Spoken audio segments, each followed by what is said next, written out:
Did you know that according to a study by the Social Cognitive and Affective Neuroscience Journal, being liked can be as rewarding to our brains as earning money? I know there might be a few of you which says they don't need new friends, they don't have time to make friends, but in this video I want to elaborate the importance of making friends, not only in school or in university, but also in work life and later on in social life. Despite on the most obvious reasons such as emotional well-being and mental health, humans are inherently social creatures, which means that positive social interactions and relationships contribute to a sense of belonging, self-worth and happiness. There was a study conducted by Buote et al. On the importance of friendships amongst first-year university students. And in this study they found out that students which made friendship early in university actually had better grades and adapted better to university. Being liked also gives you way different career opportunities, such as networking, because networking and recommendations play a significant role in career advancement.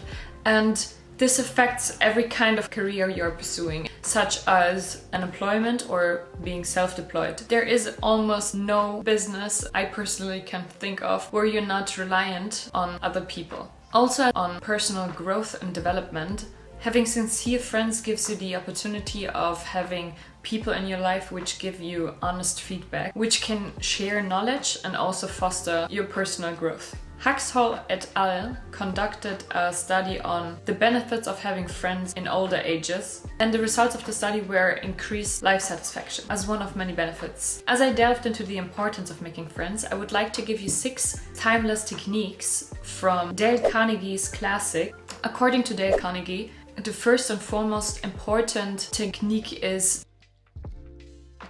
to be genuinely interested in other people. Honestly, it helps a lot if you cultivate curiosity in your general life, because I personally like to hear what other people have to say, because I always see an opportunity of learning in their story, because I think it's interesting to see other perspectives than your own.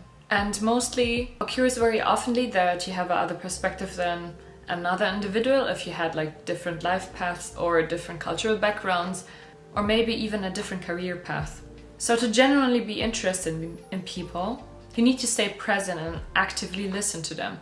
That means try to avoid using your phone while listening to a story and maintain eye contact. It also helps to ask open-ended questions, so they can't just be easily answered with yes or no, which gives your counterpart the opportunity to actually elaborate on specific things. An important part is to avoid interrupting, or at least to try to interrupt in the right moments, so you can actually have a dialogue instead of a monologue.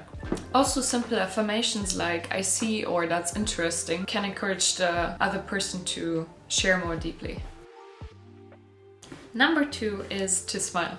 It's important to smile because I personally made the experience that no matter how mean a person is, they seldomly can't ignore a smile. So if I was at work, for example, and even though somebody was frowning, but if I would like welcome them with a big smile, they were almost forced to smile back. And this immediately gives you the feeling that the person in front of you is sympathetic. And I know it's sometimes difficult to always keep a smile on your face. I personally often forget to smile while I'm filming it, because I'm talking to a camera, right? And I'm actually trying to concentrate on the input I'm giving you. So yeah, I reminded myself right now that I should smile more. So if you just go to the bakery or to any cashier, just try smiling at them and see what kind of feedback you get.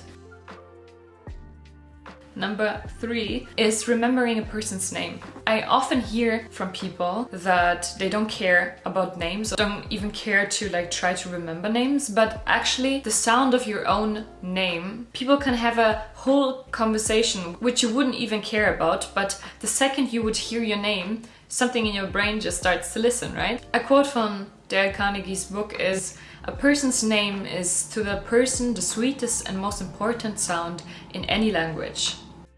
So that's why it's really important to remember someone's name effectively.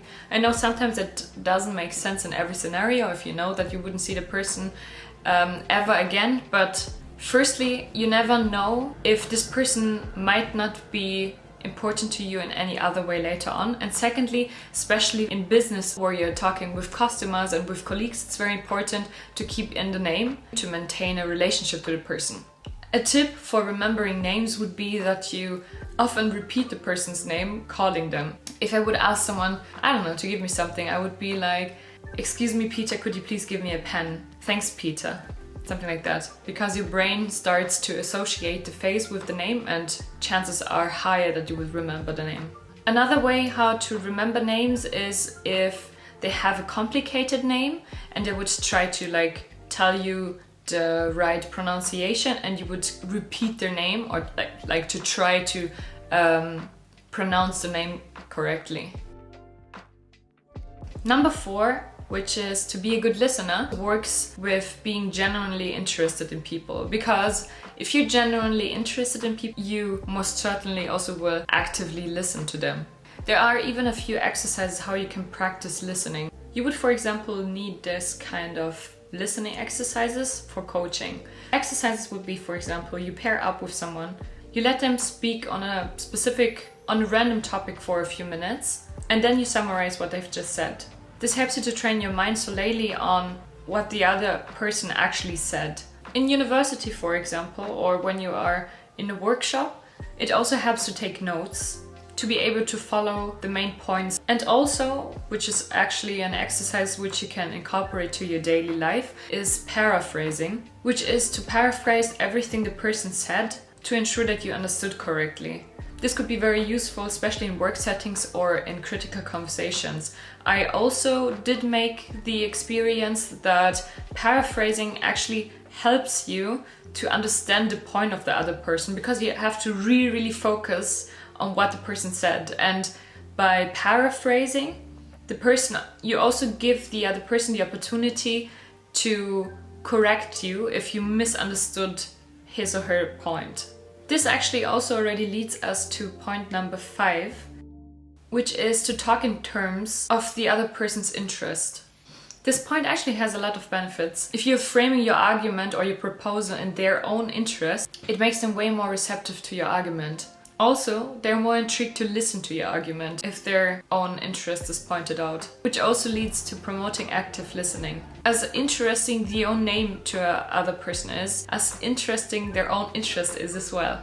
Also, it builds more rapport and trust in you as a person, because the person feels like you, that you genuinely care about their thoughts and feelings at this point and their best interest.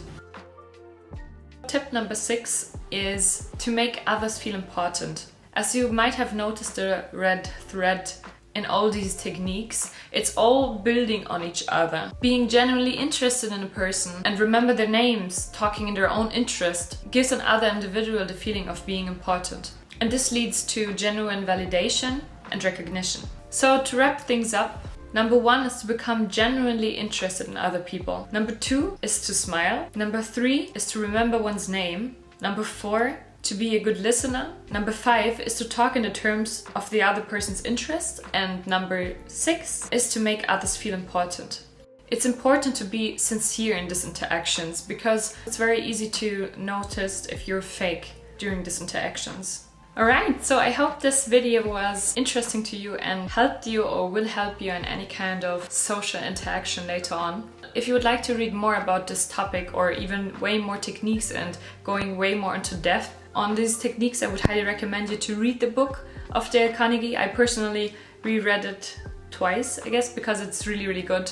It gives so many insights. I'd link it in the description box. And also, if you find my video helpful, give me a thumbs up and subscribe for more content. Which of these techniques will you try first? Let me know in the comments.